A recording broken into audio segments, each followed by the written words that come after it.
Discipline और कोई rules नहीं होंगे। इसी तरह जब हमारे पास 2 या 3 हेल्पिंग वर्ड्स आए तो उस कंडीशन में क्या होता है, हमारे पास रूल्स नहीं होते। चार्ट नंबर 4 में कुछ चीज़ें जो कि आपको याद करनी है। मैं पास से शुरू करती हूँ। अगर हम पास इंडेफिनाइट की बात करें तो पास इंडेफिनाइट का जो हेल्पिंग वर्ब है वो क्या है, डिड। तो इसको हमें शिफ्ट करने की जरूरत नहीं है। इसमें हमें पता है हमारे पास कितने सब्जेक्ट्स हैं, 10। तो मतलब इसमें सारे 10 सब्जेक्ट्स आ जाएंगे। प्रॉब्लम कहाँ पे होती है, प्रॉब्लम होती है पास कंटिन्यूस, क्योंकि उसमें हमारे पास क्या आते हैं, वॉज पर। वॉज पर में हमें ये याद रखना है कि जहाँ भी वॉज आएगा वहाँ पे आप क्या लगाएंगे, आई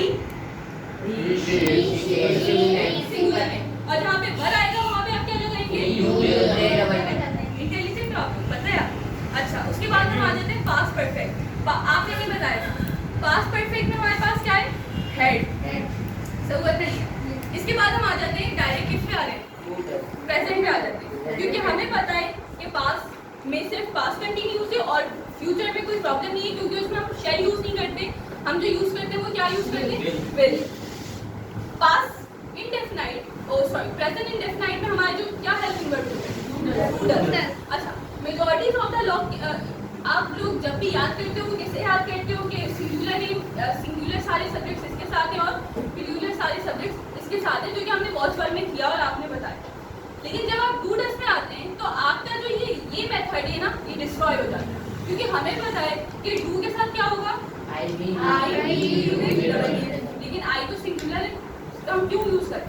मतलब इंग्लिश को जस्टिफाई करने के लिए आप ये मेथड अप्लाई नहीं कर सकते। आपको जस्ट उसको अपने दिमाग में रखना होगा और बाय प्रैक्टिस आप उसको याद कर सकते हो कि किस हेल्पिंग वर्ब के साथ कौन से सब्जेक्ट्स यूज होंगे, ठीक है। और डस के साथ हम क्या यूज करेंगे, अच्छा, अब हम आ जाते हैं प्रेजेंट कंटिन्यूस में। प्रेजेंट कंटिन्यूस के हेल्पिंग वर्ब होते हैं इज, एम, आर। तो हमें पता है कि आई के साथ क्या लगता है, एम, ओके, इसको हो गया साइड। अब हमारे पास क्या बचे, इज और आर। इसके साथ क्या यूज होगा, सिंगल नेम, और आर के साथ डबल नेम। अब हम आ गए प्रेजेंट परफेक्ट पे। प्रेजेंट परफेक्ट के हेल्पिंग वर्ब्स क्या होते हैं, हैज है। तो हैज के साथ क्या लगेगा, क्या लगेगा, और हैव के साथ अच्छा, प्रेजेंट परफेक्ट कंटिन्यूस में भी यही चीजें अप्लाई होंगी। तो चार्ट नंबर 4 क्लियर हो गया आपको, हो गया। अच्छा, और इस चार्ट आपने चार्ट नंबर 7 का, चार्ट नंबर 7 में हमने चार्ट नंबर 4 में पढ़ा कि हमारे पास सब्जेक्ट्स होते हैं जिनको हम जस्टिफाई करते हैं। चार्ट नंबर 5 में हमारे कुछ बेसिक है जिसको हम कहते हैं सेंटेंस बनाने का कुछ बेसिक मेथड है जिसको हम अप्लाई करते हैं। हमें पता है कि जिंदा रहने के लिए वैसे बहुत सारी चीज़ें इंपॉर्टेंट होती है, घर होता है और गाड़ी होती है, ये सारी चीज़ें इंपॉर्टेंट है, लेकिन कुछ चीज़ें ऐसी हैं जिसके बगैर आप जिंदा नहीं रह सकते, जैसे आपका सांस लेना, पानी और खाना। लेकिन इसमें आपको मोस्ट इम्पोर्टेंट क्या नजर आ रहा है, सांस लेना। क्यों, क्योंकि जाहिर सी बात है अगर आपके अच्छे लंग्स हैं, आप अच्छा ब्रीथ कंट्रोल कर सकते हो तो आप 15 मिनट भी कर सकते हो, लेकिन आधा घंटा 1 घंटा खत्म हो जाएगा। तो मतलब अगर जाहिर सी बात है अगर हम खाना नहीं खाएंगे 1 हफ्ता 2 हफ्ता तो क्या होगा, हम वीक हो जाएंगे और धीरे धीरे हमारी हेल्थ डाउन हो जाएगी। पानी नहीं पियेंगे तो भी हमारी हेल्थ डाउन हो जाएगी। लेकिन सबसे बेसिक क्या है, सांस लेना, क्योंकि ये ज़्यादा करीब है कि अगर आप नहीं लोगे तो आप मर जाओगे, ठीक है। तो इसी तरह आपका एक सेंटेंस होता है, उस सेंटेंस में आपके पास 3 चीज़ें होती हैं, सब्जेक्ट, वर्ब और ऑब्जेक्ट। इसमें जो आपका सांस है, जो आपकी ऑक्सीजन है, वर्ब है, ठीक है। अच्छा, मैं आप सबसे क्वेश्चन करती हूँ, what's the difference between tenses और वर्ब? वन मेजर डिफरेंस है टेंस और, मतलब हम कैसे जस्टिफाई करेंगे कि ये टेंस है और ये वर्ब टू बी? टेंस में एक्शन होता है, वर्ब टू बी में एक्शन नहीं होता। और एक्शन को हम क्या कहते हैं, होना, मेन वर्ब। तो मतलब जिस टेंस में आपको अपना मेन वर्ब नजर आए वो आपका टेंस है, और जिस सेंटेंस में आपको मेन वर्ब नहीं नजर आए वो आपका क्या है, वर्ब टू बी। अगर मैं आपसे बोलूं कि मेरा नाम दुआ है तो ये कौन सा टेंस है, वर्ब टू बी, क्योंकि मैंने इसमें कोई एक्शन नहीं है। अगर मैं आपको ये बोलूं कि मैं आपको पढ़ा रही हूँ तो इसमें क्या है, ये टेंस है, क्योंकि इसमें मैं आपको एक्शन शो कर रही हूँ। तो इसी तरह आप जस्टिफाई कर सकते हो टेंसेस और वर्ब। अब हम आ जाते हैं टेंसेस। टेंसेस का जो सेंटेंस बनाना होता है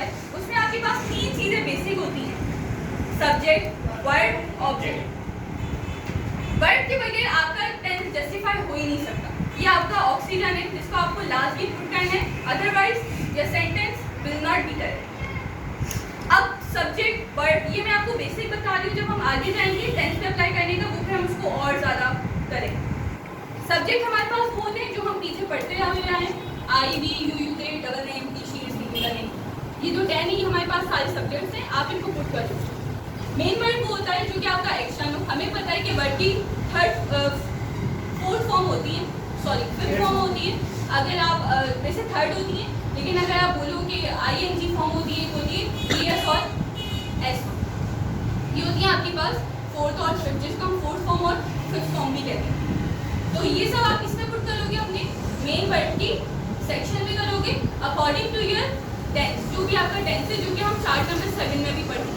और ऑब्जेक्ट में क्या है, जो भी आपको पुट करना है, if your sentence is that I eat meal, so ये हमारा जो मील है वो हमारा क्या होगा, ऑब्जेक्ट होगा। बेसिकली सब्जेक्ट वो होता है जिससे काम किया जा रहा है, ठीक है। मेन जो ऑब्जेक्ट होता है जिसपे काम किया जा रहा है, सही है, जिसपे इम्प्लीमेंट हो रहा, और सब्जेक्ट होता है जो कर रहा हो, सही है। और जो मेन वर्ड होता है वो क्या होता है, एक्शन, मतलब उस काम पे क्या एक्शन हो रहा है। जैसे मैं बोलूँ मैं आई ईट मीट, तो ये जो ईट है वो मेरा एक्शन है, क्योंकि मैं उसको खा रही हूँ, मेरा एक एक्शन लग रहा है। जो मील है वो मेरा ऑब्जेक्ट इस वजह से है क्योंकि उस पर इम्प्लीमेंट हो रहा है, ठीक है। मैं मील को खा रही हूँ, और कौन खा रहा है, मैं खा रही हूँ, क्योंकि मैं सब्जेक्ट। समझ में आ गया? If you have any question about chart 5 you may ask. Sir आगे बढ़ो। आपके पास जो दूसरा चार्ट है वो है चार्ट नंबर 6। हमने अभी सेंटेंस को बनाने का बेसिक मेथड हमें पता चल गया कि एक सेंटेंस बनता है कैसे। अब हमें ये भी पता है कि जो भी चीज़ बनती है उसकी कुछ कैटेगरीज होती है, कुछ उनकी टाइप्स होती है। इसी तरह आपका एक सेंटेंस है, उस सेंटेंस की काइंड्स, ठीक है, काइंड्स ऑफ सेंटेंस। तो आपके पास एक सेंटेंस की कितनी काइंड्स होती है, 4, अफर्मेटिव, नेगेटिव, इंट्रोगेटिव और नेगेटिव। अफर्मेटिव ये हमारे पास एक सिंपल टेंस होता है जिसमें आप सिर्फ ये बताते हो कि मैं ये काम करता हूँ, सही, पॉजिटिव वे। जैसे मैंने अभी आपको चार्ट नंबर 5 को समझाते हुए बताया था कि आई ईट मीट, तो ये मेरा क्या है, अफर्मेटिव है। लेकिन अगर मैं इसको नेगेटिव बनाऊंगी तो फिर मैं क्या करूंगी, I do not eat meat. अगर मैं इसको नेगेटिव इंट्रोगेटिव बनाऊंगी तो डू आई ईट मीट और क्वेश्चन मार्क। और अगर मैं इसको नेगेटिव प्लस इंट्रोगेटिव बनाऊंगी तो do I not eat meat. इसमें क्या हुआ, जब हम अफर्मेटिव बना रहे थे हमने कहा मैं बस ये काम करता हूँ, पॉजिटिव में। जब हमने नेगेटिव वैसे ही दिमाग में आ गया है कि मतलब क्या है, मुनफी सेंटेंस, आपने जो भी किया है आप उसको बोलो मैं नहीं करता। उसके बाद आ जाता है आपका इंट्रोगेटिव, सवालिया, क्या ये मैं करता हूँ। और इसके बाद आपके पास आएगा इंट्रोगेटिव प्लस नेगेटिव, क्या ये मैं नहीं करता। So these type of cases which you want in your sentence. Thank you. अब बात ये आई कि हमें इंट्रोगेटिव और नेगेटिव इंट्रोगेटिव को रखने का मसला है। हमें पता है कि जब पास ऑफ द टाइम जब लैंग्वेजेस हो रही थी, जब लोग आपस में एक दूसरे से कनेक्ट कर रहे थे, तो हमारे पास बहुत टाइप ऑफ केसेस। सबसे पहले अगर मैं आपसे बात कर रही हूँ, दूसरी बात अगर मैं उस बात से इनकार कर रही हूँ, और तीसरी बात जब मैं आपसे सवाल पूछ रही हूँ, और तीसरी बात मैं आपसे सवाल भी पूछ रही हूँ, लेकिन मैं आपसे सवाल इस कंडीशन में पूछ रही हूँ कि आप मुझे जवाब दो, क्या मैं नहीं करती, अब ये आपकी मर्जी, आप मुझे जवाब दो, नहीं आप करती हैं या ठीक है। ठीक, ये हमारे पास हो गया chart number 6। If you have any question, you may ask. I cut the wood. cut the wood. Cut the would, cut the wood नहीं। कैसे पता चले कि पास्ट का है? अच्छा, क्या सेकंड बन जाएंगे? अभी आप मुझे क्वेश्चन करो चार्ट नंबर 6 से, आप मुझे क्वेश्चन करो चार्ट नंबर 7 से। नहीं है 6 नहीं है। हाँ, अभी नेगेटिव इंटरोगेटिव तो मैं प्लस आपको नेगेटिव बताऊं, तो I cut the wood affirmative. किसका है अफर्मेटिव, यही सवाल। तो ये chart number 7 question how we can define future में तो मैं आपको वही बोलूँगी, हम चार्ट नंबर 7 में पढ़ेंगे जब आप करेंगे। Next question, okay, chart number 7 क्या है? Chart number 7। अभी हमने पीछे क्या पढ़ा? हमने पढ़ी हेल्पिंग वर्ड्स, जिनको हमने डिस्ट्रीब्यूट किया सब्जेक्ट्स में। हमने काइंड ऑफ सेंटेंस पढ़ी और एक सेंटेंस को बनाने का बेसिक मेथड। लेकिन मैंने आपको पिछली चार्ट नंबर 5 में क्या बताया था कि आपके सेंटेंस का एक ऑक्सीजन होता है आपका word. We know about it that word has 5 forms.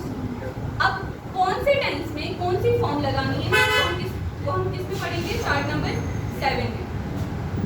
सही, आपको बोर्ड यूज करूँ? जैसे बताओ।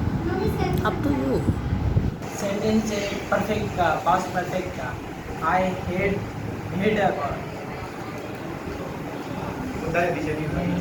आई हैड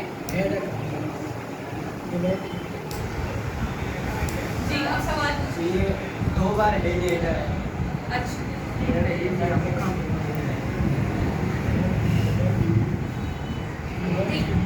आपको मैंने आपके वर्ड की फॉर्म्स बताई कि आपके पास फर्स्ट फॉर्म होती है, सेकंड फॉर्म होती है और थर्ड फॉर्म होती है।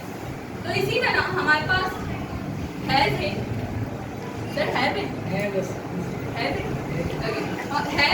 उसकी जो सेकंड फॉर्म है वो है, सुन रहे हैं आप? उसकी जो सेकंड फॉर्म है वो है हैड, ठीक है। तो यहाँ पे आपके पास क्या आया? यहाँ पे आपके पास आया, सर अभी 2 मिनट रुक मुझे सोचने दो, मुझे याद आ रहा है। मैंने हेल्पिंग वर्ड, ठीक है, ये हमारे पास है मेन वर्ड। आपको पता है कि जब आप बात करते हो पास की, तो आप जब हम बात करते हैं हेड, जब हम बात करते हैं परफेक्ट की, तो हम वर्ड के साथ कौन सी फॉर्म लगाते हैं? कौन सी फॉर्म लगाते हैं? थर्ड फॉर्म, ठीक है। यहाँ पे आपने कहा आई हैड अ कार, तो ये आपके पास सर में, और ये आपके पास है मेन वर्ड। कौन सा है? अब हमें पता है ये तो हमारे पास आ गया हेल्पिंग वर्ड, लेकिन हेड के साथ हम क्या लगाएंगे? थर्ड फॉर्म लगाएंगे, क्योंकि हमें पता है कि परफेक्ट के साथ कौन सी फॉर्म लगाते हैं? थर्ड फॉर्म लगाते हैं। तो ये हमारे पास कौन सा टेंस होगा? पास्ट परफेक्ट का। एक हमारे पास है helping word had which is used in past perfect, और ये हमारे पास है मेन वर्ड। ये है मेन वर्ड की थर्ड फॉर्म जो हमने यूज किया। पास्ट इंडेफिनिट में हेल्पिंग वर्ब यूज नहीं होता। प्रेजेंट इंडेफिनिट में कौन नहीं होता? अफर्मेटिव पास्ट परफेक्ट अफर्मेटिव में तो हेल्पिंग वर्ब यूज ही नहीं होता। नहीं होगी बात है। सही है, उसका सही से आप सेंटेंस परफेक्ट सही है, हो गए क्वेश्चन। हम समझाऊं? 4 सेकंड पढ़ें, बाद में और सवाल आएंगे। सर ये आपने समझाया था आईएनजी और एक हमारे पास होती है एस और ईएस, तो उसको हम बाय फॉर वीडियो आप लोगों की आसानी के लिए, आप लोगों को समझाने के लिए हम कह देते हैं कि आईएनजी फॉर्म है फोर्थ फॉर्म और एस और ईएस फॉर्म है फिफ्थ फॉर्म। हमारे पास कितने टेंसेस हैं? वी हैव 12 टेंसेस, ओके, जिसमें आधे जो आपके टेंसेस हैं वो कौन से हैं? कंटिन्यूस के, मतलब past continuous, past perfect continuous, present continuous, present perfect continuous, future continuous, future perfect continuous. तो आपका जो आधा टेंसेस का जो मटेरियल है वो सब किसमें आ जाएगा? वो आपकी फोर्थ फॉर्म में आ जाएगा।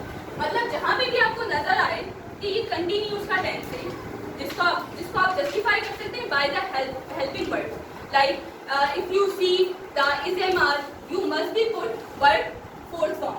If you see has been, you must be put fourth form। तो जहाँ पे भी आप ये देखो कि ये वर्ड का ये कंटिन्यूस का टेंस है, अब आप इसको किससे आइडेंटिफाई करोगे? हेल्पिंग वर्ड से, जो कि आपको पीछे पढ़ाए हुए। तो जब आपको ये आइडेंटिफाई हो जाए कि ये कंटिन्यूस का टेंस है, तो आप कौन सी फॉर्म लगाओगे? Fourth form. Doesn't matter it is affirmative, negative, interrogative और interrogative plus negative, you must be put word fourth form. तो मतलब आपका टेंस का आधा काम खत्म हो गया। ये समझ में आ गया? आ गया? अब हमारे पास क्या बचा है? इंडेफिनाइट और परफेक्ट। अब हम आ जाते हैं परफेक्ट में। We know about it that perfect have 3 tenses like present perfect, past perfect और फ्यूचर परफेक्ट। तो ये जो तीनों परफेक्ट है ये किसमें आ जाएंगे? आपकी थर्ड फॉर्म। मतलब जहाँ पे भी आप परफेक्ट का टेंस देखो वहाँ पे आप क्या पुट करोगे? Third form. जस्टिफाई कैसे करोगे? Bye the helping word. और अगर आप उर्दू में पढ़ रहे हो, आपको ट्रांसलेशन करनी है, तो आप ये देखो कि आपसे बोला क्या जा रहा है। परफेक्ट का क्या मतलब होता है? काम मुकम्मल तौर पे हो चुका है। आप आप मुकम्मल आप पढ़ चुके, तो मतलब ये आपके पास क्या है, ये आपके पास परफेक्ट का टेंस है, जिसको आप इंग्लिश में ट्रांसलेट करोगे तो आप कौन सी फॉर्म लगाओगे, थर्ड फॉर्म। सर इस तरह भी समझा दें कि 3 परफेक्ट है और 3 हमारे, और कौन सी फॉर्म लगेगी, थर्ड। 3 परफेक्ट है और कौन सी फॉर्म लगेगी, थर्ड। ये कितने टेंस हो गए, 9। कितने बचे, मतलब majority of the tenses word हमने इसको कंप्लीट कर लिया। अब हमारे पास क्या बचा है, इंडेफिनाइट। इंडेफिनाइट में भी सबसे अच्छा इंडेफिनाइट इजी जो आपको समझ में आ जाएगा वो है फ्यूचर इंडेफिनाइट, जिसके अंदर क्या पुट होगा, फर्स्ट फॉर्म। किसके बाद, विल के बाद, फ्यूचर इंडेफिनाइट और सेंटेंस। ये बात समझ में आ गई। अब हम आ जाते हैं प्रेजेंट इंडेफिनाइट। प्रेजेंट इंडेफिनाइट में जब हम अफर्मेटिव बनाएंगे तो हम कोई भी हेल्पिंग वर्ड नहीं करेंगे। किस वजह से नहीं करेंगे वो अगर बाद में आप क्वेश्चन पूछेंगे मैं आपको बता दूंगी। दोबारा रिपीट करें। प्रेजेंट इंडेफिनाइट के अफर्मेटिव में हम कोई भी हेल्पिंग वर्ड यूज नहीं करेंगे और हम मेन वर्ड की कौन सी फॉर्म लगाएंगे, सो प्रेजेंट पास्ट पास्ट इंडेफिनाइट के अफर्मेटिव में कोई भी हेल्पिंग वर्ब पुट नहीं करेंगे और वर्ड की कौन सी फॉर्म लगाएंगे, second form. Past indefinite only in affirmative. लेकिन हमें पता है कि हर टेंस के कितनी काइंड होती हैं, 4। पहली काइंड आपने पुट कर ली, जिसमें सेकंड फॉर्म। अब आपके पास क्या बची, नेगेटिव, इंट्रोगेटिव और इंट्रोगेटिव प्लस नेगेटिव। तो आप, मैं पास्ट की बात कर रही हूँ, पास्ट इंडेफिनाइट के अफर्मेटिव में आप कोई हेल्पिंग वर्ब पुट नहीं करेंगे और कौन सी फॉर्म लगाएंगे, सेकंड फॉर्म। लेकिन जब आप इसको किस में पुट करेंगे, नेगेटिव, इंट्रोगेटिव और इंट्रोगेटिव प्लस नेगेटिव में, तो आप कौन सी फॉर्म लगाएंगे, first form plus helping verb.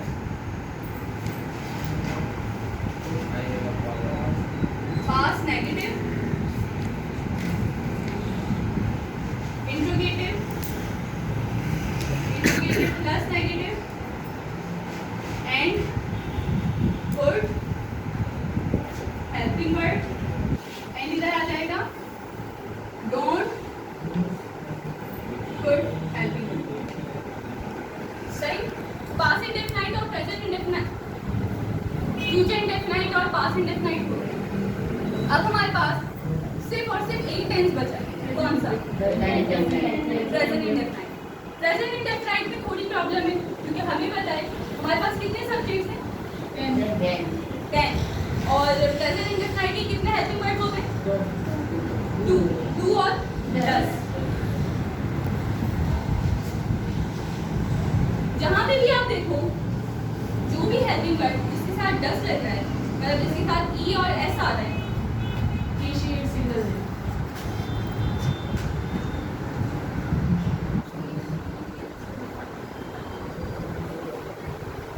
जहाँ पे भी आप ये सब्जेक्ट देखो ई शीट सिंगल नेम, वहाँ पे आप क्या पुट करोगे, वर्ब की फिफ्थ फॉर्म।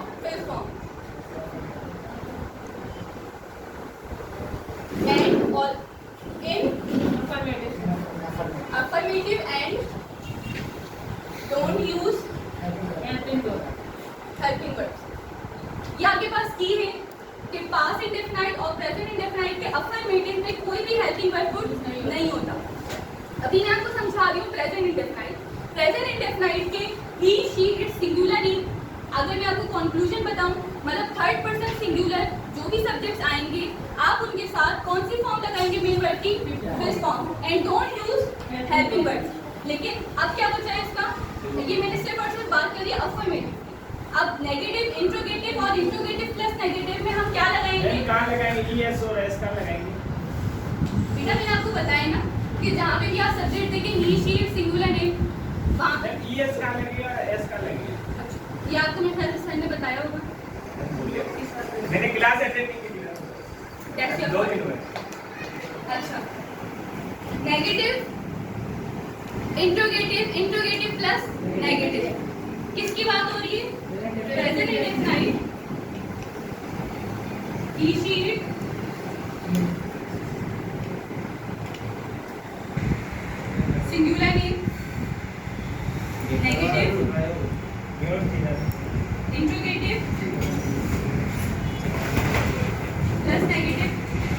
ऑलवेज क्या पुट करेंगे? मेन वर्ड की first form first form and plus helping word. उसके बाद हम आ जाते हैं, अभी हमने सिर्फ इसको सॉल्व किया, ही शी इट, हमारे पास क्या बचा? आई वी यू दे डबल। तो इन सब के साथ आप क्या लगाएंगे? वर्ड की मेन वर्ड की first form, affirmative, negative, interrogative सब। ठीक है, ये हो गया हमारा 4 नंबर। हाँ, ये तो मैं आपको पहले बता चुकी हूँ। तो ये हमारा 4 नंबर 7 क्लियर हो गया। कंक्लूजन दोबारा बता दूँ, हमारे पास मेन वर्ड की 5 फॉर्म्स होती है। अगर हम बात करें कंटिन्यूस की, कंटिन्यूस के जो 6 सेंटेंस होते हैं उसमें हम क्या लगाएंगे? उसमें हम ऑलवेज वर्ड फोर्थ फॉर्म, जिसको हम आईएनजी फॉर्म भी कहते हैं। इसके बाद हम आ जाते हैं परफेक्ट में, क्योंकि हमारे पास 3 टेंस है, प्रेजेंट, पास्ट और फ्यूचर परफेक्ट। इन सब में हम क्या लगाएंगे? वर्ड की थर्ड फॉर्म। इसके बाद हम आ जाते हैं इंडेफिनाइट में। इंडेफिनाइट, तो फ्यूचर इंडेफिनाइट में आप क्या लगाएंगे? वर्ड की first form. Future indefinite, future indefinite में आप वर्ड की फर्स्ट फॉर्म लगाएंगे प्लस हेल्पिंग वर्ड। अब मोस्ट इंपॉर्टेंट पास्ट और प्रेजेंट, इसमें आपको ठीक ये याद रखनी है कि in affirmative you don't allow to put helping word. Okay, आपने हेल्पिंग वर्ड पुट नहीं करनी। अगर आप पुट करेंगे तो आपका सेंटेंस रॉन्ग हो जाएगा। तो जब भी हम बात करते हैं पास्ट इंडेफिनाइट और present indefinite, don't put helping word in just affirmative. और जब आप नेगेटिव इंट्रोगेटिव बनाएंगे तो आपको हेल्पिंग वर्ड पुट करने होंगे। तो मैंने आपको ये बताया, जब आप पास्ट इंडेफिनाइट का अफर्मेटिव बनाएंगे तो आप क्या लगाएंगे? वर्ड की सेकंड फॉर्म। जब आप उसको नेगेटिव इंट्रोगेटिव और इंट्रोगेटिव प्लस नेगेटिव में लेकर जाएंगे तो वर्ड की फर्स्ट फॉर्म। जब अब हम आ जाते हैं प्रेजेंट इंडेफिनाइट, प्रेजेंट इंडेफिनाइट के ही शीट सिंगुलर नेम के साथ आप क्या लगाएंगे? और I we you they double name के साथ। लेकिन जब आप ही शीट सिंगुलर नेम के जो टेंस होंगे उसको जब आप नेगेटिव करोगे तो फिर आप कौन सी फॉर्म लगाओगे? First form. और अफर्मेटिव में हो गया? क्लियर हो गया मेरे ख्याल से। If you have any question about chart number 7 में आप मैंने सवाल देखा है कट दी बोली, हमें कैसे पता चले ये प्रेजेंट का है या पास्ट का है? that continues that represent your time। आपको पता है आप किस सेंस में बोल रहे हो, सही? आपको नहीं पता। अभी आपने मुझे क्या बोला है? आई कट द वुड, मतलब मैं काट दूंगा। आई cut the would, I cut the would, सही? तो इसको आप किसमें रिप्रेजेंट करते हो? प्रेजेंट में। क्यों? क्योंकि आपको शायद मे भी ये बात पता ना हो कि आपके पास कोई ऐसा टेंस आ जाए जिसको आपको जस्टिफाई करना नहीं आ रहा कि ये पास्ट है या प्रेजेंट है। क्योंकि हमें पता है कुछ हेल्पिंग वर्ड ऐसे होते हैं, कुछ मेन वर्ड होते हैं जो कि चीज नहीं होते, जैसे shirt shirt shirt, cut cut cut. तो इस कंडीशन में आप ये देखोगे, आप उसको प्रेफर करोगे प्रेजेंट में। Always prefer present. जब आपके पास इधर आएगा तो आप उसको प्रेजेंट में प्रेफर करोगे। जब भी ऐसा सेंटेंस आ जाए तो आप उसको टिक करोगे प्रेजेंट इंडेफिनिट। जब आप बोल रहे हो तो मे बी आपको पता है कि आप किस सेंस में बोल रहे हो, और आपका आगे वाला जो सेंटेंस प्रेजेंट करने यस क्या पता क्या लगे? यस ये सेंटेंस बताए कि ही हैज अ कार, तो इसमें यही सवाल कर रहे हैं कि हैज दो बार क्यों आया? वहाँ हेड आया था, यहाँ हैज आया। हैज और ही इसका क्या मतलब है? सेंटेंस बताएं। ही हैज अ कार, तो यहाँ हैज क्यों है? हैव आना चाहिए। अगर आपने पीछे हेड का कॉन्सेप्ट क्लियर कर लिया होता तो मे बी आपको ये क्वेश्चन नहीं होता। लेकिन खैर आपने ये सेंटेंस सही है गलत है? He has a car, has की कौन सी फॉर्म? Fifth form. कौन सी फॉर्म है? फिफ्थ कौन सी फॉर्म है? फिफ्थ फॉर्म है। पक्का? फिफ्थ फॉर्म है? हो गया क्लियर? इसलिए सेंटेंस गलत है।